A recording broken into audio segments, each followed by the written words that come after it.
Hello, this is the second guest episode by Professor Arunan of the Department of Inorganic and Physical Chemistry at the Indian Institute of Science, Bangalore.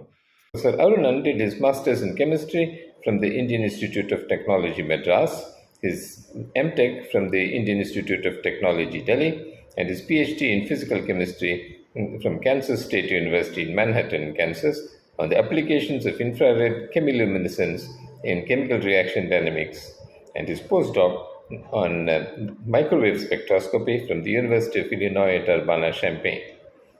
Professor Arunan is an experimental physical chemist focusing on the spectroscopy and dynamics of molecules and clusters. His research interests also include chemical kinetics and reaction dynamics, shock-wave interactions with molecules and materials, hydrogen bonding, intermolecular bonding and interactions, and also astrochemistry and astrophysics.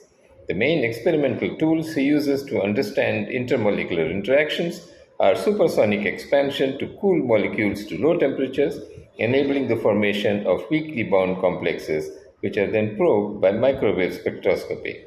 If you haven't watched his first video, I suggest you go back and watch that one first before watching this episode. Professor Arunan will be talking to us today about molecular beam microwave spectroscopy and the discovery of the carbon bond. The precise definition was elusive, but mostly they will say XHY should be linear, and the distance between in the older days X and Y and recent H and Y less than sum of their van der Waals radii. So this is not a definition but a practical criterion for the hydrogen bond. So this, now let me just shift to microspectroscopy. This is possible to do with the microspectroscopy. So I can measure this distance, I can measure this angle. So can you just, before this, going on to the microwave spectroscopy, can you just say how it is performed and what is actually happening for those who are unfamiliar with? Certainly. No, because this is, if you look at and what questions, what chemical questions it addresses? Yeah. See, this is a really interesting question because microspectroscopy is very few really worried about chemical questions. They would just get the structure and leave it. There are a few microspectroscopists like Tony Lagan from Exeter was one, and I might say I was the second, because most microscopy did not worry about the chemistry. Because in India, particularly, microspectrometers were there only in physics departments, not in chemistry departments. In Bork, Saha and stuff, nuclear physics, TAFR, only physicists were doing. And this is probably similar for every technique from NMR and X-ray. Usually physicists look at it and then chemists take over and then biologists, like it happened with NMR. Right. But in microwave, because the applications are very limited, only gases could be studied. And there are not many gases. So it remained a physicist tool. I wish more chemists had used it. As I told you, potassium chloride is ionic. Microspectroscopy gives the most convincing answer. It shows that it is Cl minus. The quadrupole coupling constant is very nearly zero. I wish this is there in the freshman chemistry books when you discuss covalent bond and ionic bond. Microspectroscopy can answer this convincingly. But certainly it can answer several chemical questions, except physical chemists and chemists didn't learn and use it extensively. Most people, even the physical chemists using microspectroscopy, did not worry about this chemical questions. But I realized if I build a microspectrometer and form a hydrogen bonded complex, I can see if this is linear. I can see if the distance between two atoms are less. That is what we decided to do. Anyway, this is just like a elephant and six blind men story.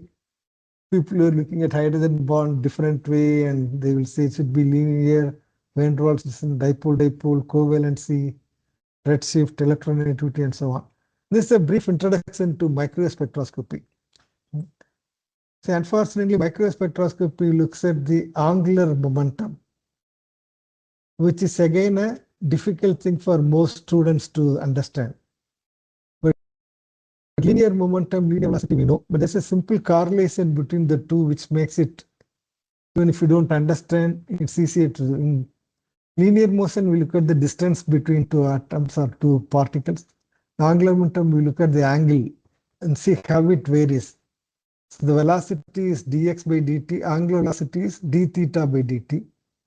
Acceleration is similar, second derivative. Angular acceleration is again a second derivative. In linear motion, mass is important. In angular motion, it's moments of inertia. I'm sure you are aware of it. This is something many chemistry students don't learn well. So linear momentum is mass times velocity. Angular momentum is moments of inertia times angular velocity. Kinetic energy is similar, half mv square, half I omega square.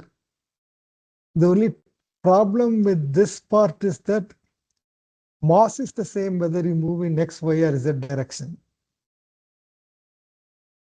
The moments of inertia is not that way. You can define everything: force, torque, force, angular force.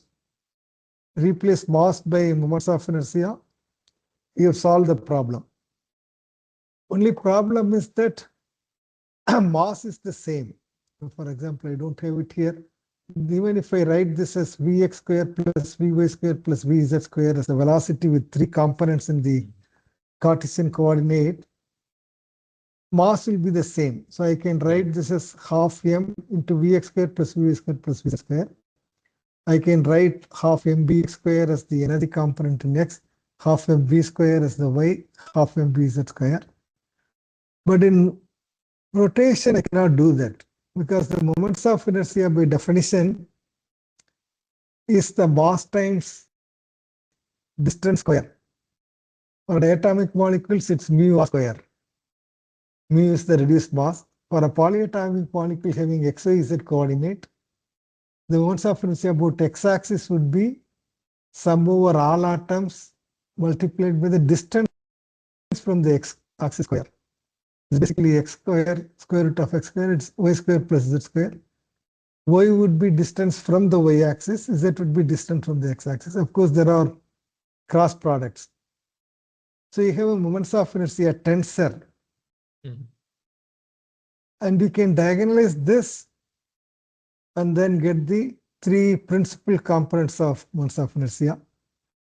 Before that, if you just plot the square root of I alpha, alpha is any arbitrary axis, you get an ellipsoid. And that ellipsoid is used to define tops. If you had spherical top means moments of inertia, ellipsoid looks like a sphere. This is like a symmetric top, this is like linear. So you can, when they have, this is probably not important now. The linear motion is like this, angular motion is like this.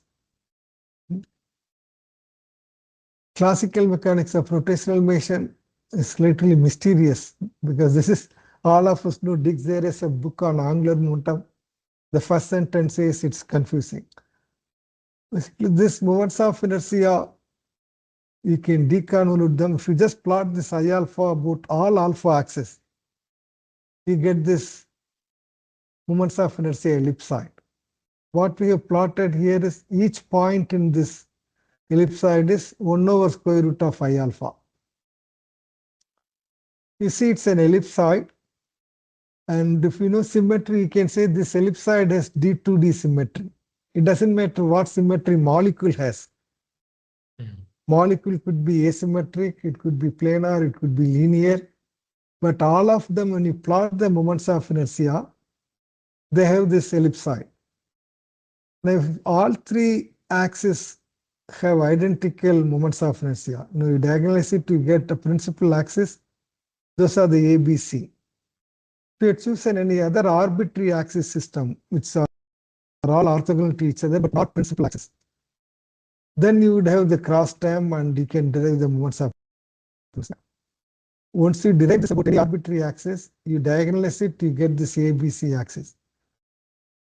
A is the smallest moments of inertia, IB is the next highest, IC is the largest.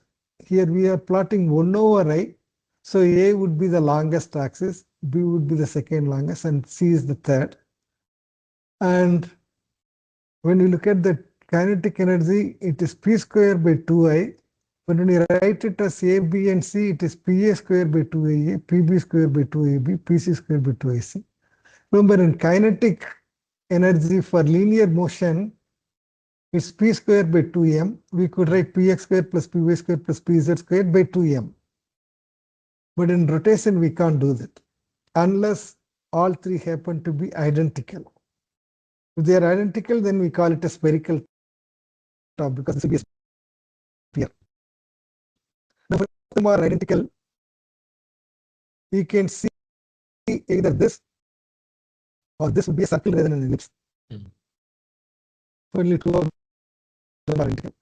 Now, because we have this convention that A is equal to IB are equal to IC, we see that only B and C can be equal or A and B can be equal. A and C cannot be equal unless it's a spherical top. So we have the possibility that B and C are equal, then we have a sphere circle here, and we have this kind of a elliptical shape which is long. If A and B are equal, C is small, so it will be almost like a disk.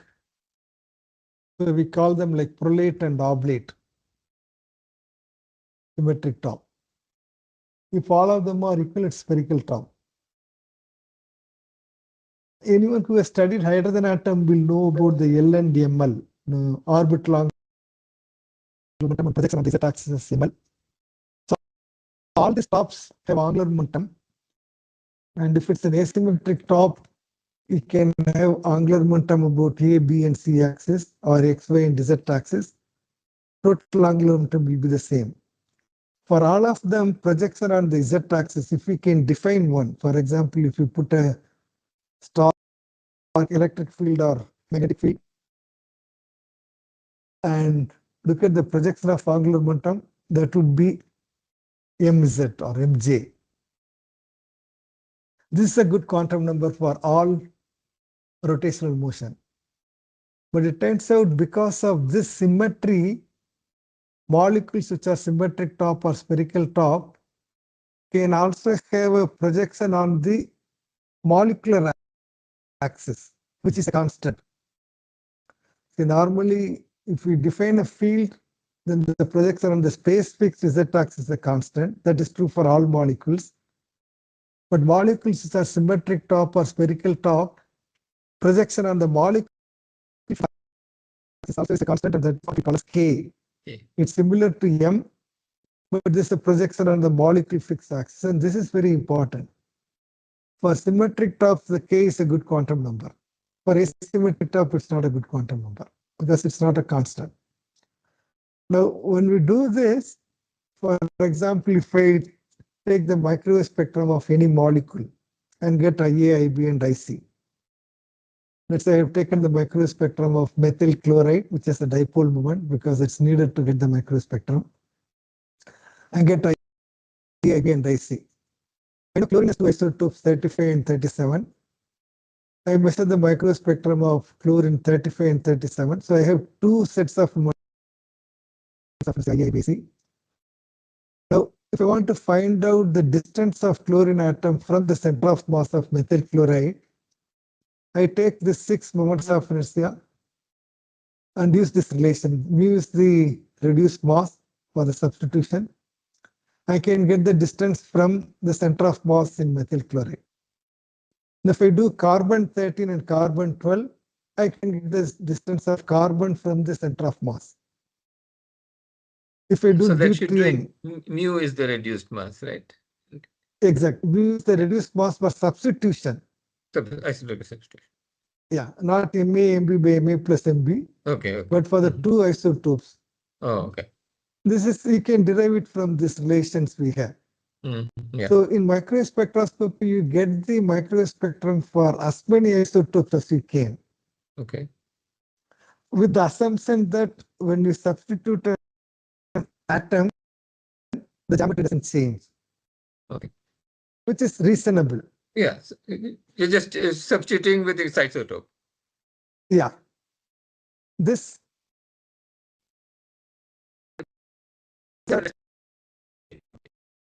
modes of will change. And that's why the ellipsoid will change. Yeah, the ellipsoid will change. The microwave spectroscopy is very unique. You don't make a wrong assignment. In the infrared spectrum, OH stretching is around 3700. You can say many things. But in microwave spectrum, no two molecules have the same microwave spectrum. You change the isotope, the spectra changes. And that allows precise structural determination. So of course, this is the spectrometer we built. I can discuss this or we can skip this. This is just the photograph. Basically, what we do is to expand. This is mouse me exactly. Yeah. Okay, this is the picture we took when she was a student here. Now, I show this because she could operate the spectrometer by herself. It looks complex. But after she joined, I had to make some changes so that she could take and change things. Initially, needed to be a little more strong to carry big weight. When most we joined, we made some changes so that a girl could operate it on her own. Like so, most of the students learned to use them. Basically, we have a supersonic beam. We have gases, as you can see, we mix them. Usually, we have a carrier gas, helium, neon, or argon, which is almost 99%.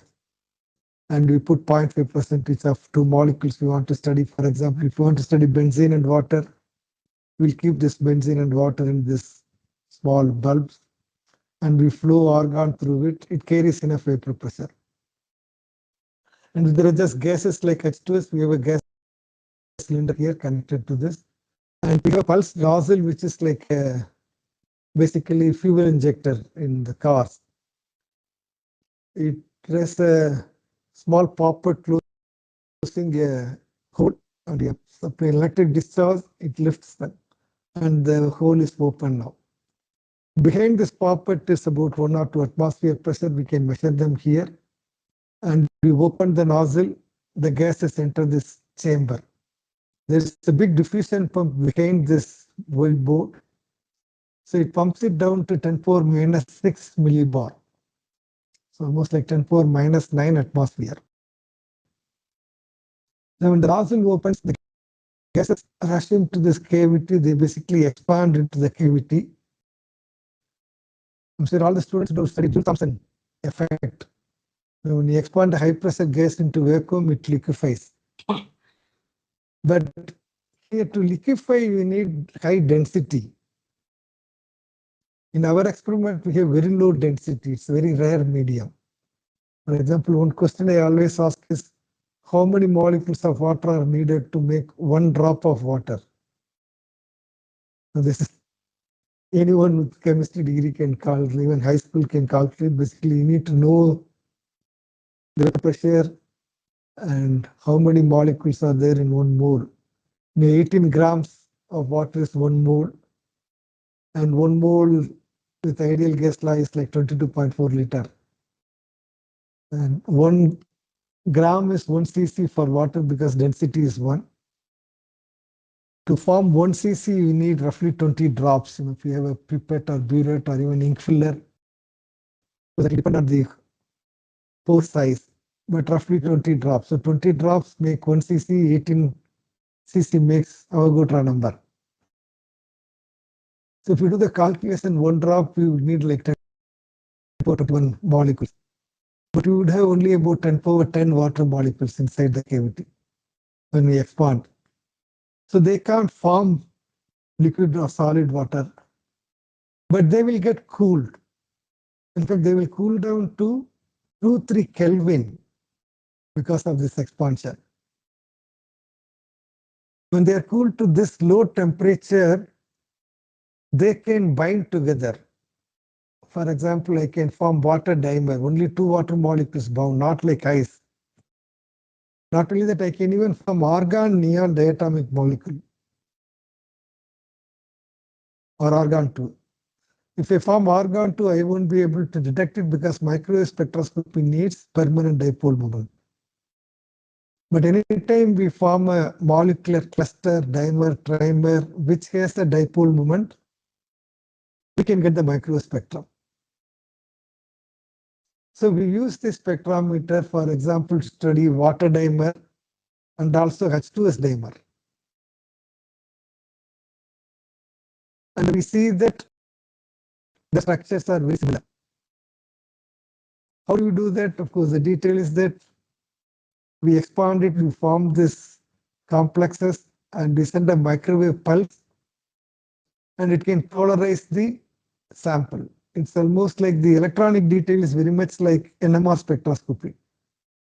In NMR, we apply an RF pulse, produce a macroscopic polarization, and look at the free index and decay, and do the Fourier transform. Here we do the same thing, except magnetic dipole moment don't vary much. A proton in ethanol or proton in water have similar magnetic dipole moment. But electric dipole moment can vary by several orders of magnitude. For example, argon neon has a dipole moment of 0.002 dB, 2 milli-dB. Water has 2.8 dB, potassium chloride may have 10 dB. Now, because of this, we need to send different microwave pulse, 1 microsecond or 0.1 microsecond or 10 microsecond. And the dipole moment, there are 3 components, not just one, A, B, and C. And the 3 dipole moment can now have different magnitudes. So the microspectrum is complicated. So in NMR spectrum, we apply one pulse and we collect the whole spectrum. In the spectrometer, if we apply one pulse, you look at only 1 megahertz window of the microspectrum, which is like 2 to 20 gigahertz. So you're looking at a very narrow window at a given time. And within that window, if there is no transition, you will get only noise. If there is a transition, you would produce a free index and decay. And Fourier transform it and look at the spectrum. The first thing mostly did was look at ethylene H2S complex. We did it because ethylene water was known and that was forming a OH pi hydrogen bond. This was done by Bill Klemperer in Harvard. So we wanted to see if ethylene H2S will also form a hydrogen bond. We predicted the ABC constants using ab initio calculations. We optimized the geometry. So we get the rotational constants. And then, of course, we collected the spectra. So it took us a very long time. We see 4 sets of transients because of tunneling motions, which are details not relevant to this talk. But we could get the ABC rotational constants. And from that, we could get the structure. As I told you, potassium chloride Cl minus coupling constant is very low. Deuterium has hyperfine. So we can see the splitting due to this, and that quadrupole coupling constant for deuterium in this molecule is 110 kilohertz. From that, we can almost get the projection of this OD bond towards the benzene. So this quadrupole coupling constant gives another tool for getting the structure. That's another thing in microspectroscopy. So we got the structure. This is the first paper we wrote, after the project was completed.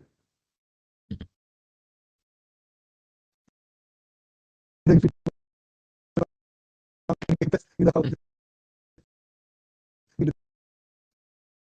wrote this paper, we showed the structure is exactly like this. So we called it SH pi hydrogen bond. And we sent this paper to chemical physics letters. The referees were impressed. They said the paper can be published. They said the work is well motivated, experiments have been done carefully. Paper is written well, it can be accepted. But one referee said, please do not call it a hydrogen bond. In a way, that was a trigger for my interest in this also.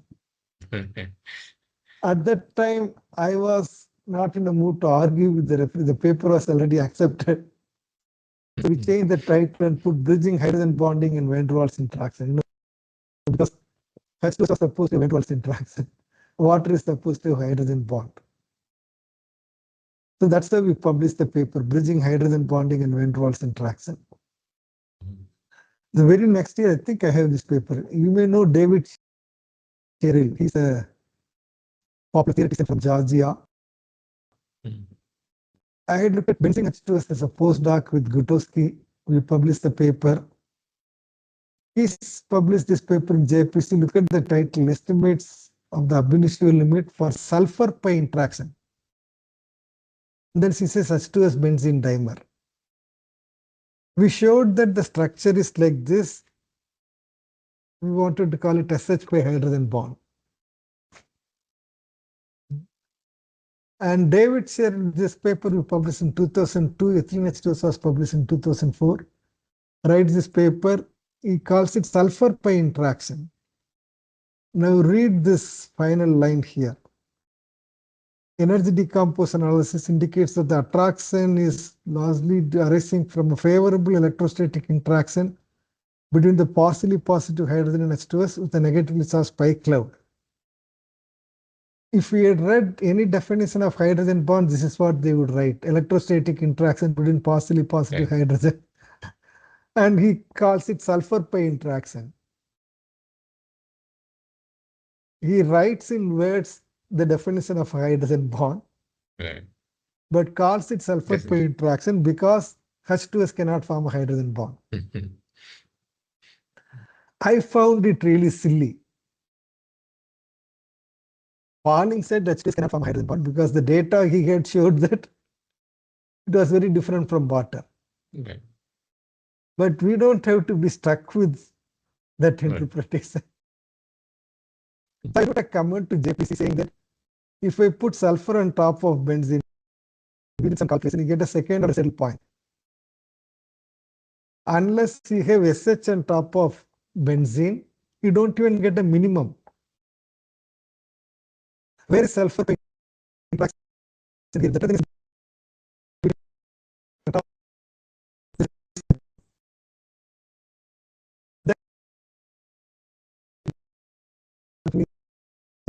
it's only semantics that I don't need to publish this. Anyway, we left it. Then I realized H2S dimer is important. Then we did some work. My first student, Pankaj Mandal, is in IISER Pune now. We looked at the H2S dimer spectra. Before me, Frank Lowe was from NIST. They looked at H2S dimer spectra. They gave a presentation in this International Symposium on Molecular Spectroscopy. They just print out the abstract book. So abstract book is the H2S dimer. We also presented this because we looked at some more isotopes and transitions. We also presented this in the symposium, in the abstract book. Based on this, Cliff Dijkstra did some theory and published in CPL. But we didn't publish this paper because what we found was almost like a linear spectrum. If you remember, I defined K as the projection of angular momentum on the molecular axis. Linear is almost like a prolate symmetric top, except IA is 0 because the moments of inertia about the molecular axis is 0. So what we had is only K09. So I've been talking about this everywhere. Sanjay Vatagonkar again, who was in TA for listening to me, wrote Ashoka Fuji. They did IR UV vacuum UV double resonance because such 2S doesn't have any UV transients also. They found a small shift of 31 wave number in SH stretching. They said it's hydrogen bonded. This was the first paper in ChemPhysChem in 2012, suggesting that it could be that if we look at OH redshift, it would be like 200 wave number. In fact, some people have analyzed all this frequency shift in OH and derived some relation between frequency shift and binding energy. They said that there is a linear correlation and the intercept is 40 wave number when there is no shift or energy is 0. I mean, it's an empirical relation and this shift is small, but this is for SH. Why didn't we publish this paper? Because Pankaj said included this in the thesis. Because if you look at water dimer, there's really tons of paper. and they show the structure, binding, tunneling dynamics, everything. H2S dimer, nothing. As I told you, we see only the K0. So if you have only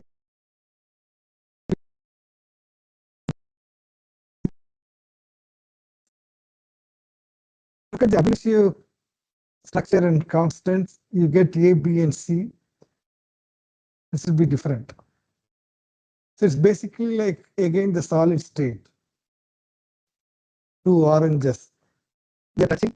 But of course, microspectroscopy tells the distance is 4 angstrom.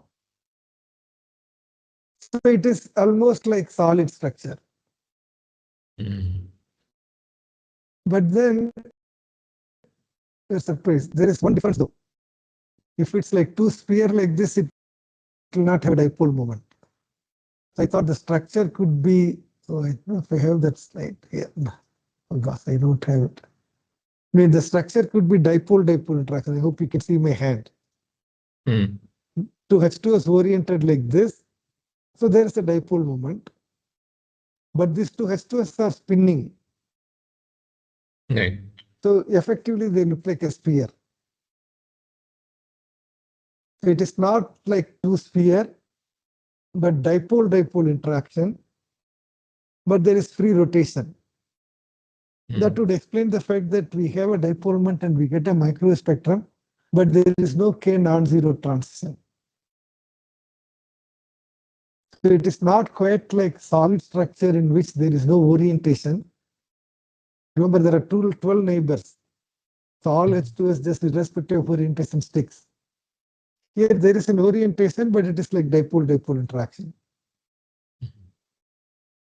But then in 2015, Chris Metcalf, he was working with Dick Walker at Newcastle. He was looking at H2S silver sulfate complex. He thought there were some lines from H2S dimer, and he contacted Lowas in US. Lowas contacted me. We thought we'll take another look at it. At that time, the spectrometer was down and some other projects. So 2 years later, my student Arjit Das found the K1 lines. So this is the K0, these are K1 lines. Why didn't we find these lines when Pankaj did the experiment or Frank Lowas did the experiment? These are slightly weaker than the K0 and could not find it for anything. And probably, I think, more honest answer would be that we didn't try hard. And water is very important for life, so everybody studies it. H2S is a stinking gas. So nobody wants to study this. So we eventually got all the K1 lines for this and all the isotopes. We could see B constant. If it was two spheres, we will have only B. So we showed that the structure is exactly like water dimer. And of course, this paper will be published, and of course, Angwante Chemi accepted our paper because most of the others, they will be published in JCP or JPC because it's only of interest to physical chemists or chemical physicists. This is of interest to chemists. So we published this paper, H2S dimer is hydrogen bonded, and immediately American Chemical University of Chemistry, they all wrote a story about this. So textbooks are really rewriting the definition of hydrogen bond. Basically, we showed that isolated dimers have hydrogen bond. But it still doesn't change the fact that H2S is a sticking gas and solid H2S has 12 neighbor, not 4 neighbor. So we're thinking about it, we thought the only way we can resolve this is to look at hydrogen sulfide structure at low temperature. You may not believe me, Mouseby and I were discussing this in 2007-8. I told Mouseby, if we take H2S, cool it down further and look at the structure, would it still look like this or will it change? When I made this prediction in 2008, I didn't realize it was already solved in 2000. So Mouseby went through the literature. She found this paper in Physical Review Letter, which I don't read regularly. I read JCP and JPC regularly. But this high pressure crystallographers from Edinburgh University, they looked at the hydrogen sulfide at low temperature and high pressure. They said structure becomes gradually ordered with the signature of hydrogen bond formation. This is from their paper. That's just a good model system where we can tune the hydrogen bond strength from absent or erratic to structurally significant. But Mr. Kumar, I had predicted this in 2008 without knowing that it was already done in 2000 based on our microwave spectroscopy of dimer. Then I was really convinced. I wrote IUPAC that they should change the definition. When I wrote IUPAC, I didn't realize they will ask me to do it. They said, you do it, you form a task group and come up with the definition. We did that. This is what we wrote. We just said XH and any other electron donor, but X should be more electronegative than H. This is very similar to what Pimentel and McLellan had written, except they didn't put this condition. Hydrogen bonded to two atoms. The only trouble with that is this diborane hydrogen bonded. Most chemists don't think it is hydrogen bonded. The reason is in diborane hydrogen is negative. We have hydride. This is more like a convention. This is not like a hard and fast rule, like driving in the left or right. Because of the convention, if hydrogen is negative, like in diborane, we didn't call it hydrogen bond. If it's somewhat positive, it was consistent with all the hydrogen bonds we knew, including the H2S and CH groups and so on. So we wrote, in fact, I suggested we put partially positive hydrogen. We had 3-4 theoreticians in the committee. They said it's impossible to calculate the charges. Different methods will give different answers. Sometimes when the sign comes out wrong, and even experimentally it's difficult. So we thought chemists know electronegativity. If we say X is more electronegative than hydrogen, it implies that hydrogen is somewhat positive. So that was, there are many more examples, but I will skip all of them. But this is probably relevant. We looked at the we started with the conventional definition of the covalent bond, that there is accumulation of electron density in the internuclear region. Absolutely. Yeah. And this is what is also used in the AIM definition of Bader's theory. Now, what's interesting is in AIM definition, you will see the BCB between KNCl and KCl also. Except the electron density is much lower compared to covalent bond. Right. So basically, even in an ionic bond, there is some electron, but it is orders of magnitude lower. In fact, Pauling once said, if it makes sense to treat two atoms together rather than independently, they are bonded. So that's a very practical definition. Okay, it's like the legal definition of a couple. Couple. Yes, they are not divorced yet, so they are couple. So how does what's interesting, Sukumar? You can draw a lot of parallel between human relations and chemical bonds. Professor Balram once wrote an editorial after my IUPAC project succeeded. He wrote about hydrogen bond. Apparently, one scientist had written, hydrogen is monogamous. It can have two partners. Monovalent is what we will say. Not in the hydrogen bond. Yeah, not in the hydrogen bond. So that also confused people. It should have only one bond. Now, the electron density, let me tell you, microwave spectroscopy doesn't draw the bond. I use atoms and molecules theory for that. This one example, phenylacetylene water. Naresh Patwar in IIT Bombay did the IR-UV double resonance. Benzene water I had studied, it has a OH pi hydrogen bond. Acetylene water has CHO hydrogen bond. When Naresh did phenylacetylene water, his IR shift experiment, I think this is shifted, showed that OH is what is the plane of phenylacetylene. Because infrared spectrum doesn't give the structure. He expected, he didn't see any shift in CH. His shift for OH was consistent with this structure rather than this structure. That's why we concluded this, and he asked me, can we do microspectrum? Now, this is a really interesting slide because you look at this structure, these are the A, B, and C. This structure, look how different the A, B, and C's are. Completely different. This is this structure.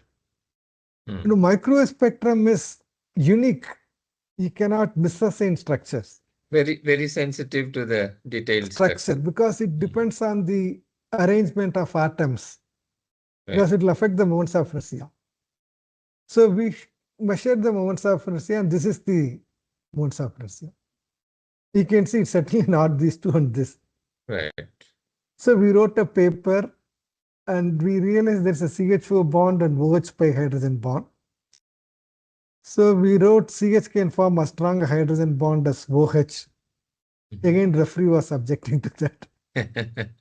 So we changed CH and OH, CH4 and OH pi as equal partners because both structures contribute to the stability of this. But how do we know this bond? That this line microspectroscopy doesn't give us. But atoms and molecules theory does. So we did that. But I think this is of interest to you. I am sure you are aware of this. Right. This is, I really like it. There are some people who hate Bader. Yeah. I was at a meeting where Roald Hoffman said that AIM theory is neither predictive nor productive. So, let me show you. I disagreed with Hoffman. We showed that it could predict and prove, and we published a paper. I sent it to Hoffman. Hoffman, being Hoffman, he said, well, congratulations. Okay. See, this is what Bader introduced the name. So electron density was known before, Pulitzer, Gadre, many have used. Right. But Bader gave a framework and made it possible for everybody to use it. It's been extensively used, abused, and criticized. I don't know if you have seen this paper. I would encourage you to read if you have not seen this. This is Anguante Chem International Edition, English 2013. Roald Hoffman, Session Sheikh, and Henry Zappa. This paper has no abstract introduction, methods, discussion. These three are discussing about C2, and someone recorded, and that's a paper. Nothing else. They are discussing how many bonds are there in C2. Okay. I am sure you are aware of this. Because if you look at the periodic table, F2 has one bond.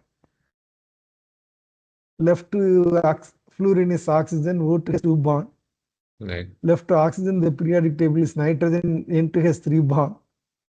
One left is carbon, C2 has how many bonds? And of course, this will depend on how you define the bond. Yeah. So Hoffman says, you do different experiment and theory, you get widely different results. I like to show this to people who claim there's a good way to define a bond.